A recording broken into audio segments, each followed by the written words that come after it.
Hey, hi there, I'm Alphonse, and we are back on the Stranding. I'm gonna continue doing what we have been doing, which is getting the 100%. And I wanted to take a second to, you know, say happy 5th anniversary of the Stranding. It's been 5 years. October 8th, 2019. And it's been 5 years since the game released. I I didn't remember. It was exactly on October. I don't remember a lot of what I was doing back then because life was a different beast back in 2019. 2019 was a roller coaster of a year. I was jumping from one workplace to another. Then we had the whole COVID thing happen. We're still dealing with the COVID stuff, so yeah, it's being a roller coaster of 5 years.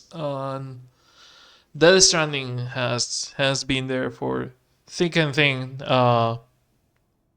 Sometimes helping, sometimes disappointing. I have come to love it, even with its flaws. But it took me it took me a long time. It really took me a long time to be able to appreciate and love this game for what it is and not what it could have been. I think the best lesson you can learn from Death Stranding is to let go. And it is really important to remember that sometimes. Yeah, sure thing, and Sam. Yeah, it's important to remember that sometimes the best you can do is just like take a second, take a deep breath, and move on. That's uh, that's what Sam needs to learn on the game. To let go of his past, let go of his grudges, and embrace what he is and what he isn't anymore, and not mourn it anymore. Because he has been plagued, he has been cursed by his own path.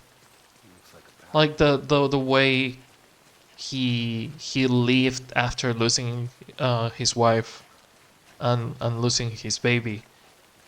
He really never lived. He died there with them, and the worst part is that every time he dies, he comes back because he. Uh, I don't remember exactly the name they gave them on the game. Repatriate. He's a repatriate, so he cannot really die. When he dies, he comes back, which is a really cool fucking way. I gotta give it to Kojima and the team. The concept of repatriates being the canon in game for respawning mechanic. It's such a fucking Kojima thing to do of finding a canon reason for the character respawning that I have to admit it. It's really fucking cool that is an in game thing. Um, but yeah, it feels so interesting how Death Stranding. It, as much as we give it like this outlet to Animal Crossing and Doom because they release right on COVID times, like exactly on COVID times. And they gave us like an outlet for social interaction or a way to like express our rage. They were like two completely different but equally important tools for human expression back in 2020. And I have to admit, people always give like credit to those.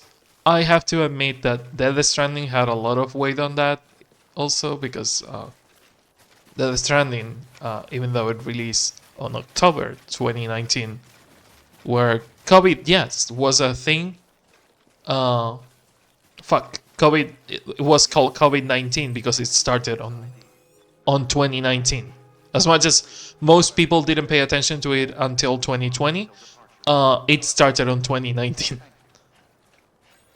So yeah, Death Stranding, surprisingly, people joke about how Kojima predicted the future again and all that shit.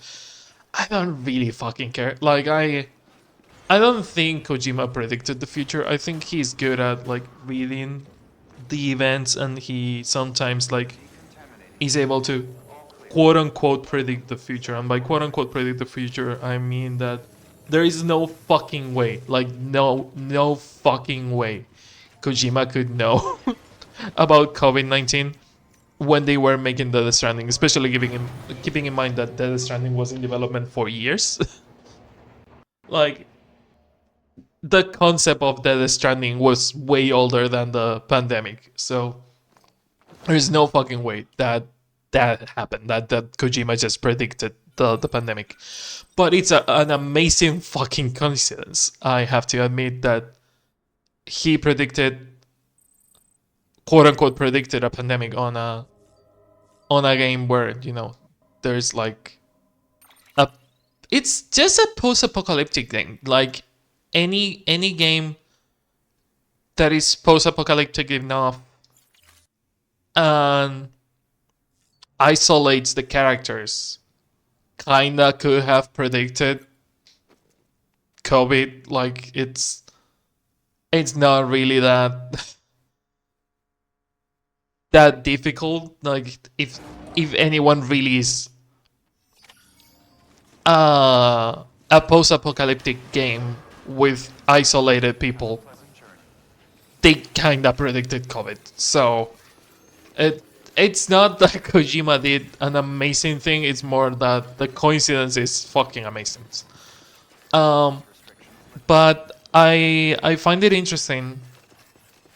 Normally, I would be angry about that bike being on the road, but given that I'm going on foot, uh, yes, thank you for the bike, I guess. Uh, what was I saying? Oh, yeah. It's really interesting that Death Stranding, as much as again we give credit to Animal Crossing for giving us social interaction, either with the animal neighbors or uh, to Doom for giving us an outlet to our rage. And why am I not surprised about vehicles in the middle of the road? An outlet to our rage and our like frustrations and anger and like violence. Um, Death Stranding gave us the perfect tool for learning how to like let go. It's a game, as much as it's a game about connection, and Kojima insists a lot about the themes of connection and human interaction of Death Stranding, and how the game aims to bring people together instead of keeping them apart, and using the rope instead of the stick, etc., etc., etc. It's a game about letting go. It's about letting go the anger. It's about letting go the mourning. It's about letting go the loss. It's a game about letting go. And it's just something that I will keep defending until the end of my fucking days. Yes, it's a game about hope. Yes, it's a game about family. It's a game about uh, mourning. It's a game about a lot of things, but mainly it's a game about letting go. Sam is stuck, and he needs to let go, and that's what he does.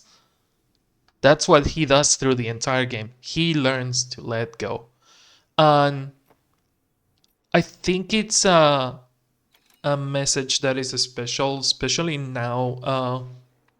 You know, I don't usually talk about politics, and I try to keep it light on my channel as much as I can. I know that the previous video was all about grief and mourning. Um, I'm sorry, I don't do that often. Uh, we need to get 9 large packages, 2 medium that will require the like floating carriers. And there's BTs on that area. We could clean the BTs though. No, because if we cause a void out, we could just screw ourselves. Cargo collection from a BT area. We could cause a void out and make it like a safe-ish area. When you usually generate a void out, you make it safe.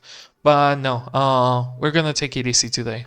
Premium delivery, chiral artists. Don't know. Don't know. Custom made polishing tools. The problem with that is that it's full of PTs. I want an easy one. Chiral printer, Legend of Legends. That's the first prepper that's in the middle of the fucking mountain. Lake Knot City. That's already legended. That's already legended. Same. Shit.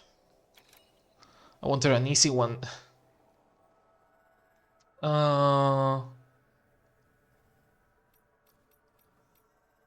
It's the way station fully done. The way station is not done. So we could go to the way station. It's right next to here. And deliver things from the way station. Make it an easy one, and I can like take because it's late. As you can see, it's almost midnight, and I wanted to do this on the anniversary, but it's been a busy day, so I haven't been able to record this until now. And since this is a kind of a slow, quiet game, I decided to do it now. Because tomorrow is gonna be another busy day. But yeah, I think on the current world we live in right now, with how things are politically and how things are, we need hope more than anything. But we also need to let go to find out that hope, because if we hold on to what it could have been instead of looking forward to what it can be, because what it will be, we already have that in our mind, and it's gonna be hard, and it's gonna be painful, and it's gonna be a lot of bad things. Sadly, it's gonna be like that, and we just need to deal with it. As much as it hurts, we need to just live with it and survive as much as we can. And to find hope again, the first thing we need to do is let go. And this is something that I have learned the hard way. This is something that I have like tried to like express this on. That rock looks like a face. I just noticed that looks like a moai. What the fuck? Sorry, my brain just like farted there. It's something that I have been trying to express on the ARG that I have been writing about. The ARG is about the place where all forgotten things go. And it's something that I have been trying to write about for decades. I've never quite made it into like a fully developed story as much as I wanted to. I ended up making it into like a smaller story for the channel, an ARG for the channel, so I could finally tell that fucking story, even if it is not the same. The story originally was a lot more like it was about a torture artist, and it was a lot different. This one is more about like how I deal with my forgotten projects, the things that I wanted to make, the things that I didn't make, the things that never were exactly what I wanted them to be. Um, like severely changed how I wanted to deal with. I just saw those fucking chiral hands spawning, and that sucks because I wanted to pick them. Um, but as I was saying, it's about letting go. It's about letting go. It is what it is, and we cannot change it. Um, but yeah, I had to learn the hard way that life and hope is about letting go, and it's something again I have been trying to express it on how I have been holding onto a really bad grudge for my entire life. I have survived out of spite. And then when I found happiness again, I tried to like hide that anger. I had tried to like let go of that anger, but it kept coming back and it kept feeling aromatic coffee delivery. I wish I didn't have that mission as ranked. Oh, the mountaineer, god damn it. Spiritually is first prepper. Why are all these missions so far away? Why are the easy ones already S ranked? I could. Oh, what is a time sensitive mission? I could do it, but. Why? Why are you like this? Why do you hate me? I did make the way by car, and there's like two bridges that make it easy. We could try and do this one, but we could also the chilled frozen organism samples. How do I know if they get damaged by the heat if they're inside the car? Chilled delivery. Does the car prevent the delivery from being melt? Like, how do you keep it frozen? That will take some tinkering and some thinking. Distro Center, north of Mountain Knot City. This looks like an easy mission. Annex to the Distro Center going through the road, so. Yeah, we haven't been there in a while, so doesn't really matter. Um, get the things on the car and let's go. But yeah, I did it. I again tried to like tell the story on the ARG about how how I try to let go of my anger, and that anger would like persist and try to come back and open back the gate, and like I don't want to spoil it if you want to find it, but it's it's the nature of life. Things persevere, things find a way back. All things, good and bad things, they always find a way back. And I should probably save before fucking it up.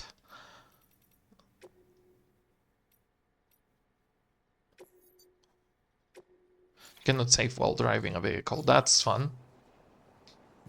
Get out of the vehicle then. I it's not recent, like it's not like something I learned today or yesterday. It's not something I learned this month with the ARG. It's something that I could put into words precisely because I learned about it and that I have been working on. Like, I started writing this story about letting go of my anger on back on 2019, if you believe it. I do have a file with like the the clues that I have left on the like the trail of like breadcrumbs that I have left to the ARG, and it's funny how like it has changed and evolved and changed again and evolved again and changed again.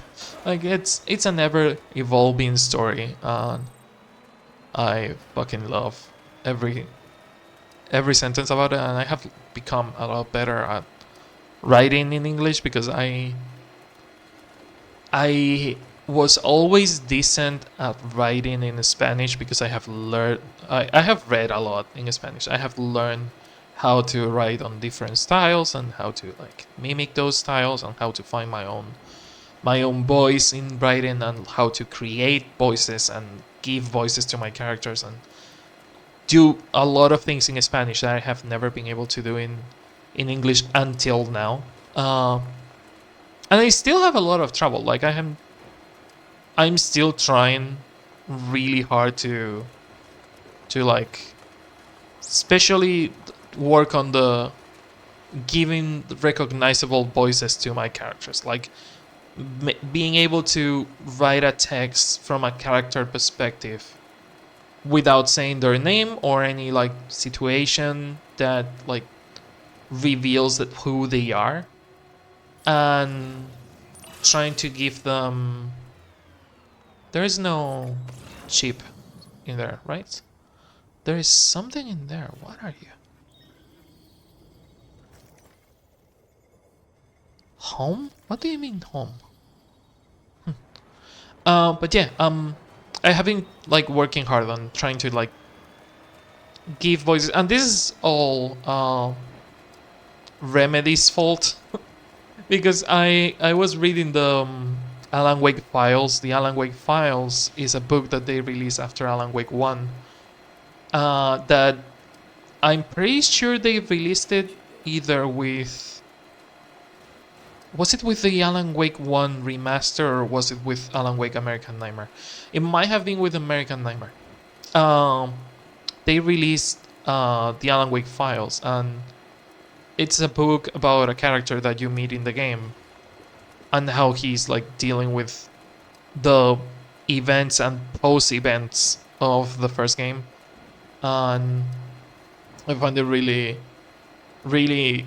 interesting how like that whole like game and character have a different voice than Alan has, and there's a part of the book that makes me really angry because like I'm reading it and I'm getting angry by the fucking second, and I don't know why. And when I'm reading it, there's a moment of realization where I like come to that like realization of, oh wait, I know why I'm angry. I know why I hate what I'm reading.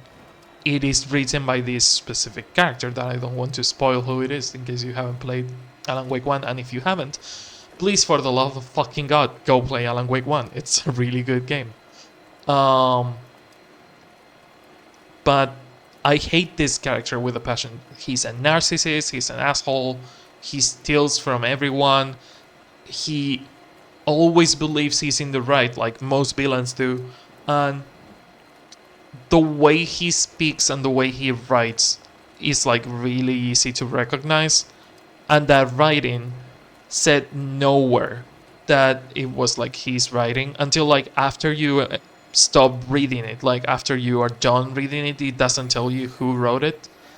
And it's so fucking interesting that my subconsciously I was able to get angry at it because I perceive the character behind the words, and I fucking love when games are able to do that. And I was like trying to reach that level of writing, and I think I'm succeeding at it at some extent. Like I don't have that many characters, and I don't have that like they are not that different on their writing. They are not that different on their like, motivations and backgrounds, so it's hard for me to give them voices when their voices and motivations and backgrounds are so similar when I'm trying to like develop the characters and change them and try to like drive it all home.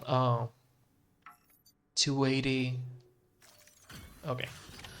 To drive it all home, I am really happy about how I'm like writing this on that I'm getting better at it.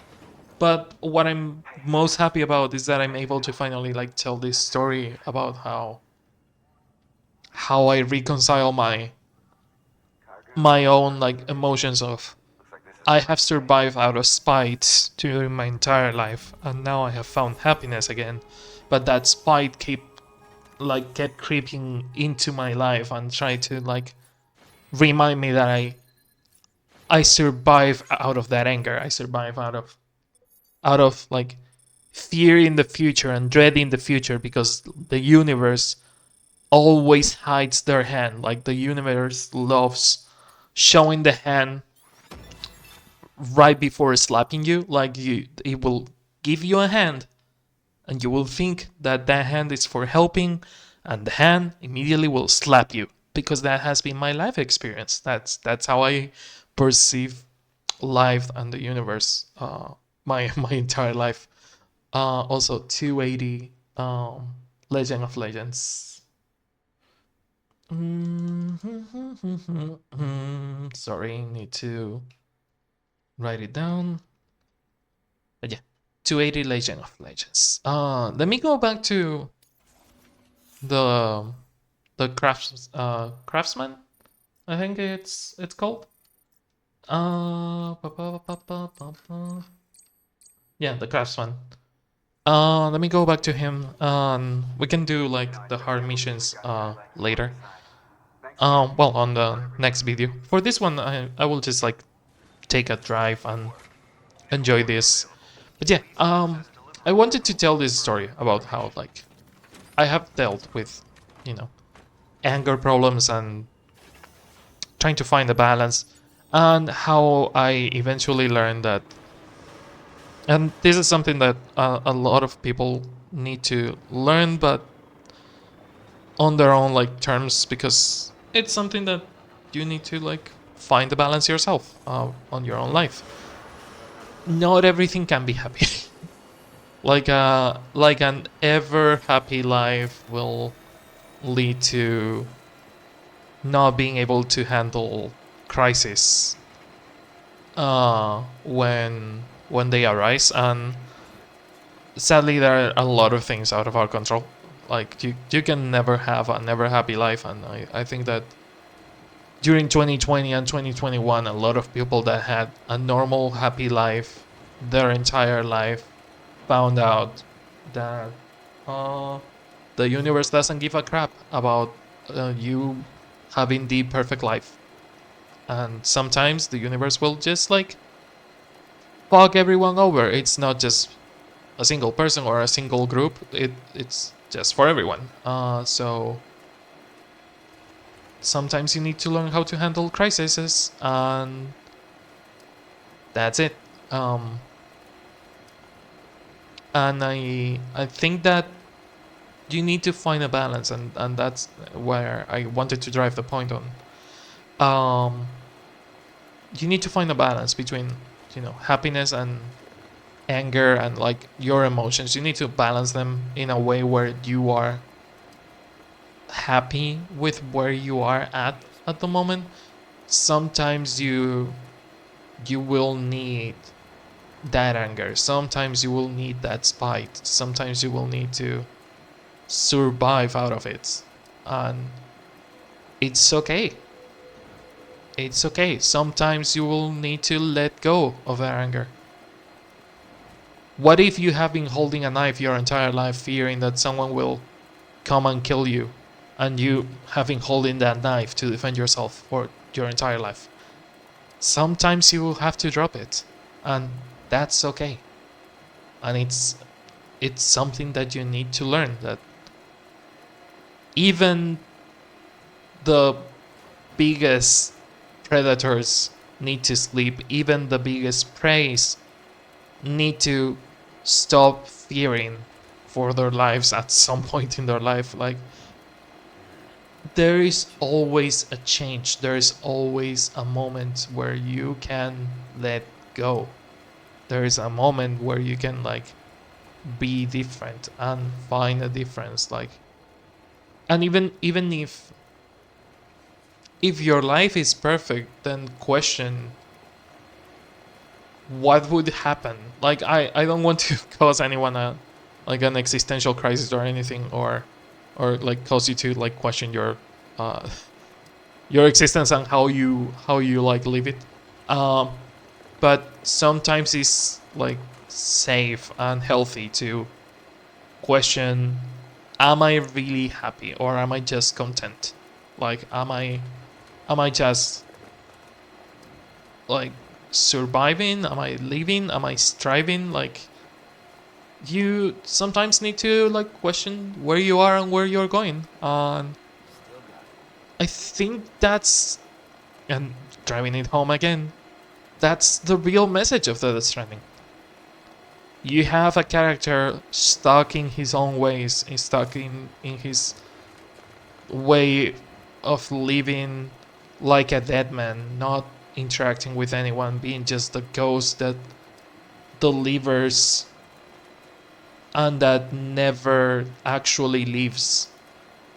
And that character is forced into a situation where he needs to change because his way of being, his way of surviving is not compatible with what he needs to do.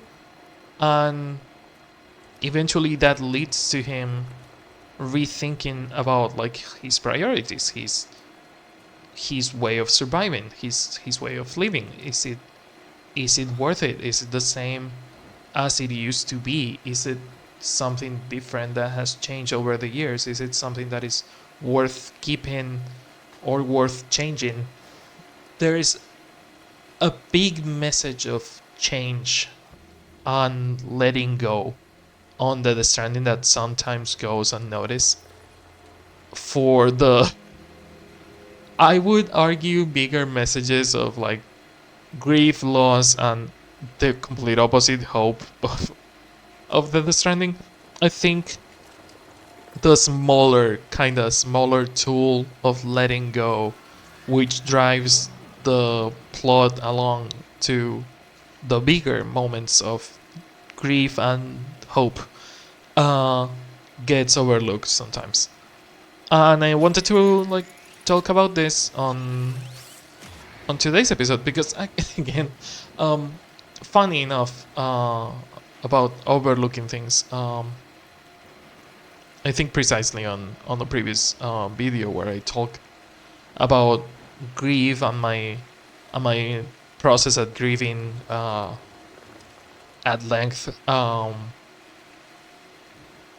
I I kind of overlooked how I myself have been like better at a lot of like this process by learning how to let go, learning how things will never be the same as they were, and that's okay. You just need to learn how to let go. And that's a big thing on Death Stranding. Like, there's characters that even today on Death Stranding 2 are still stuck in their loop. They don't know how to let go, and they probably will never learn how to let go because that's all they have until they find something else.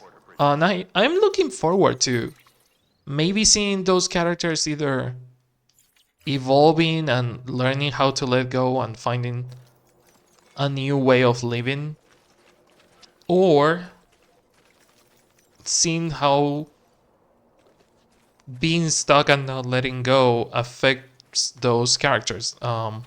Spoilers: Hardman on Dead Stranding 2, as far as I have seen on trailers, is still stuck in the loop of trying to find his family on the other side of the beach. just an eternal loop of life and death, like having heart attacks constantly, going to the beach and trying to find his family. What would happen to that character if he let go?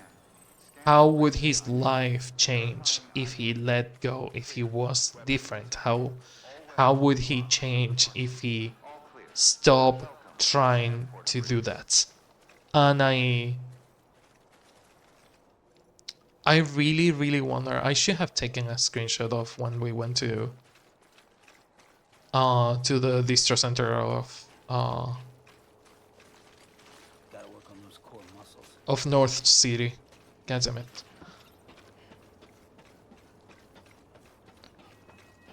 I think. Can you use photo mode when you're resting? Probably, right?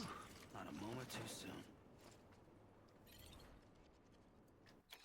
soon. Photo mode, resting.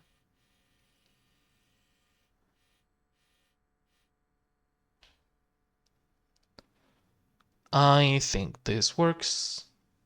Yes. Okay.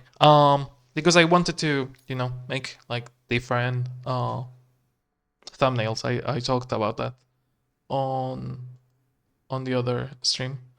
But yeah. I really wonder how that will affect characters like Hardman, if they are gonna be stuck on their one note ness. Not to say that Hardman is a bit one note. Like he has some character development on the Stranding one, but he's also really stuck on his ways. Like he doesn't change, and he doesn't seem to want to change, and I understand why. Like if I had the chance to save my family, I would also try my hardest to bring them back, but I don't think he can. But hey, a lot of things that we don't think that could happen on the game, like avoiding the apocalypse. So, or as the game like says it, you are just delaying it. So, and then we get into determinism, which I'm not gonna touch today. But is there free will? Are we like stuck into an endless loop of destiny, or is it just like chaos and we make the best of it? That's a talk for another day, which I will probably not touch because again I'm not philosophy major, so getting into determinism is a bit above my pay grade. Um, but yeah, I wanted to take this moment to appreciate one of the severely overlooked topics of the Stranding, which is letting go. And I wanted to thank you all for watching this video and for keeping the lights on. Literally the lights on the coffee corner, because this month, as you can see on the upper part of the stream, we got unexpected bills. And one of them was the fucking power bill, and it kind of left us on red, but it's getting better. It's getting better. Um, we have covered most of it, so it's fine. Um, but yeah, thank you for again supporting the channel, keeping the lights on. Uh, I hope you are enjoying this series and the like change that I'm trying to make on the series and the way I approach it. And I hope you let me know your thoughts on today's topic or any of the other topics that we have talked about on these last couple of episodes of Death Stranding. As usual, thank you for keeping the lights on.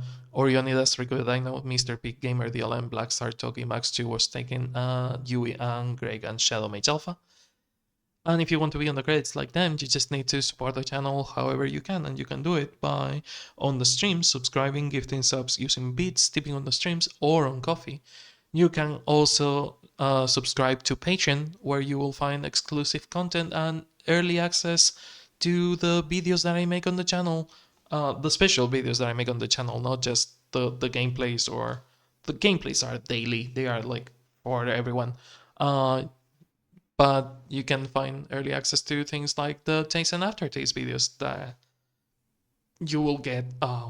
One of them this month. The other ones I'm still working on. But yeah, you can also give me something from the throne list, or give yourself some really cool merch that we have on the channel. Especially the Halloween merch collection will be gone on the 28th of November. So on like 19 days from when you see this video, I think, if you're seeing it on release. And if not, you can hire me to edit videos. I am a video editor, and during November I have my commissions on a 50% discount. So if you're feeling like having something edited, let me know and I will edit it for you. For now, thanks for watching. I will see you on the next Dead Stranding video or stream or whatever I'm doing. So until then,